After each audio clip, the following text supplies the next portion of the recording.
বিসমিল্লাহির রহমানির রহিম। বন্ধুরা, তোমাদের জন্য নিয়ে আসলাম খুবই সহজ একটি রুটি বা পারোটা। এটা তেল ছাড়া বা তেল সহ দুভাবেই খেতে পারো। একটা বাটিতে আমি বেশ কিছু পেঁপে কুচি নিয়ে নিয়েছি, প্রায় হাফ কাপের মতো।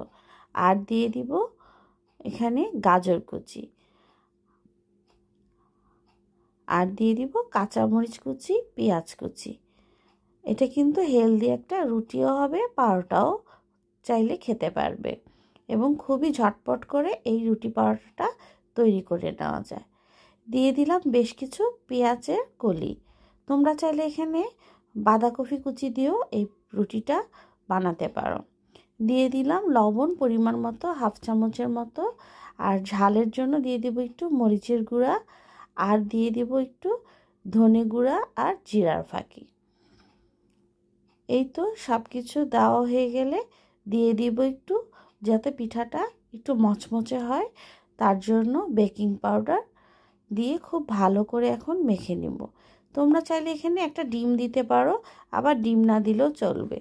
ডিম দিলে পিঠাটা বা রুটিটা একটু নরম হবে, আর ডিম ছাড়া একটু ক্রিসপি ক্রিসপি হবে। এই তো এভাবে আমি খুব ভালো করে সব কিছু একটু মেখে নিয়ে তারপর এতে দিয়ে দিব প্রায় 1 থেকে 1.5 কাপের মতো ময়দা। এই তো এই পিঠাটা কিন্তু খুবই হেলদি এবং ঝটপট হয়ে যায়।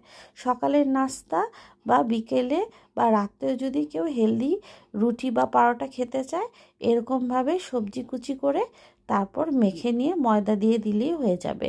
আমি বেশ কিছু পুর রেডি করে নিয়েছিলাম, তার থেকে অর্ধেকটা কমিয়ে নিলাম। তারপর এখানে বেশ কিছু পরিমাণ ময়দা দিয়ে দিলাম, প্রায় 1.5 থেকে 2 কাপের মতো। ময়দা দিয়েই আমি সাথে সাথে দিয়ে দিব পানি। পানিটা দিয়ে এই ব্যাটারটা খুব ভালো করে মেখে নিব।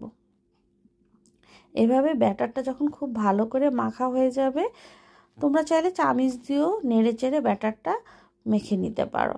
ব্যাটারটা যখন খুব ভালো করে মাখা হয়ে যাবে, একটু পানি পানি, একটু নরম নরম হবে ব্যাটারটা। এখানে আমি 1 থেকে 1.5 কাপ পানি দিয়েছি, পাতলা একটা যাতে ব্যাটার হয়ে যায়। এখন এই ব্যাটারটা রেডি করে রেখে দিয়ে তারপর চলে যাব সেকেন্ড স্টেপে। এই তো আমার এভাবে মিশ্রণ করা হয়ে গেছে। এভাবে মিশ্রণ হয়ে গেলে ব্যাটারটা রেখে দিয়ে তারপর একটা তাওয়া বসিয়ে নিব। তাওয়াটাতে খুব অল্প পরিমাণ তেল টিস্যু দিয়ে আমি মুছে নিলাম, অতটুক তেলই হয়ে যাবে। তারপর এখানে 1 থেকে 2 চামচের মতো ব্যাটারটা ঢেলে দিব। ঢেলে দিয়ে একটু ঢাকনা দিয়ে ঢেকে দিব।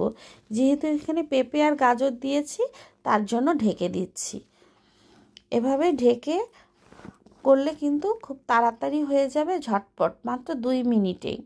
এ সময় চুলার জালটা মিডিয়াম থেকে একটু বেশি আঁচ থাকবে।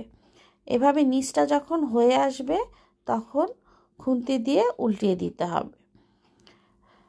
এই তো একদম রুটির মতো, খুবই সুন্দর। কিন্তু এই রুটিটা একদম ঝটপট হয়ে যায় এবং খুবই হেলদি। এবং তেলও দেখছো বন্ধুরা, শুধু একটু মুছে তেল দিয়েছি। যারা তেল কম খেতে পছন্দ করো এবং রুটির সাথে অন্য কোনো ভাজিরও দরকার হয় না, এরকম 1-2টা রুটি খেলে কিন্তু তোমাদের পেট ভরে যাবে এবং খুবই হেলদি একটা খাবার তোমরা পেয়ে যাবে। এই তো এভাবে যতক্ষণ না পর্যন্ত মচমচা হয়, তোমরা চুলায় রেখে এভাবে একটু ভেজে নিবে। এই তো আমি এভাবে চুলায় উল্টিয়ে পাল্টিয়ে রুটিটা সুন্দর করে 4 পিস করে নিলাম। এতে করে সুবিধা হবে খেতেও এবং তোমার সার্ভ করতেও। এই তো রুটিটা যখন আমার ভাজা হয়ে যাবে, এখন আমি উঠিয়ে নিচ্ছি। দেখো বন্ধুরা, কি সুন্দর চৌকো চৌকো হয়েছে। আরেকটা দেখিয়ে দিচ্ছি, যেটা হবে একটু তেল দিয়ে পারোটার মতো। এই তো 2 চামচের মতো ব্যাটারটা দিয়ে ব্যাটারটা খুব ভালো করে নেড়ে চেড়ে একটু ছড়িয়ে দিব।